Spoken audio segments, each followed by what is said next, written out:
এতক্ষণ যে ভাস্কর্যের ছবি দেখলেন কি মনে হচ্ছে কাচের? যদি তাই ভেবে থাকেন তাহলে ভুল, এগুলো বরফের তৈরি। তবে সবচেয়ে আশ্চর্যের বিষয় হলো এত সুন্দর বরফের ভাস্কর্যগুলো সূর্যের প্রখর তাপে গলবে তো দূরের কথা, বরং সূর্যের আলোয় যেন নিজ সৌন্দর্য আরো মেলে ধরেছে। মনে হয় সূর্য এই ভাস্কর্যের প্রতি একটু বেশি সদয়, যেন প্রখর রোদের বদলে মিষ্টি আলো আর ছায়ায় আগলে রেখেছে এই জীবন্ত বরফের শিল্পকর্মগুলোকে। ঠিক এমনই অপূর্ব দৃশ্যের সাক্ষী হলো রাশিয়ার ইকাতেরিনবার্গ শহরের বেথলেহেমের তারকা উৎসবে।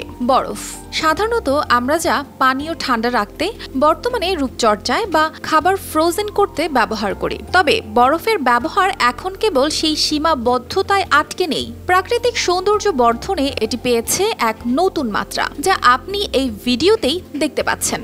বরফের অনন্য সব ভাস্কর্য যা শুধু চোখ ধাঁধানোই নয়, প্রকৃতির সৌন্দর্যকে নতুনভাবে উপস্থাপন করছে।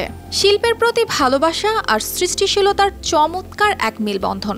অল সেন্টস চার্চের সামনে জমা হয়েছেন দেশ বিদেশের বরফ শিল্পী। বরফ দিয়ে তৈরি হচ্ছে একের পর এক ধর্মীয় প্রতীক আর আইকন। প্রতিটি ভাস্কর্য যেন একটি গল্প বলছে বিশ্বাস, ভালোবাসা আর জয়ের।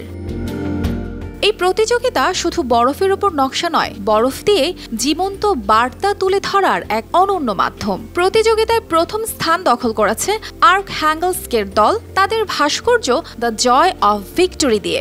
এটি তুলে ধরেছে দ্বিতীয় বিশ্বযুদ্ধের সময় ভালো শক্তির মন্দের ওপর বিজয়ের প্রতীক। দ্বিতীয় স্থান পেয়েছে কেমিরোভো এবং তৃতীয় স্থান দখল করেছে জাপানের দল। বরফের এই অসাধারণ শিল্প শুধু সৌন্দর্যের নয়, মানুষের সৃষ্টিশীলতার এক চিরন্তন উদাহরণ। বেথলেহেমের তারকা উৎসব যেন বরফকে দিয়েছে নতুন জীবন। এই আয়োজন শুধু বরফের সৌন্দর্য নয়, সংস্কৃতি আর শিল্পের প্রতি মানুষের অগাধ ভালোবাসার এক মূর্ত প্রতীক। অর্পিতা জাহান, RTV।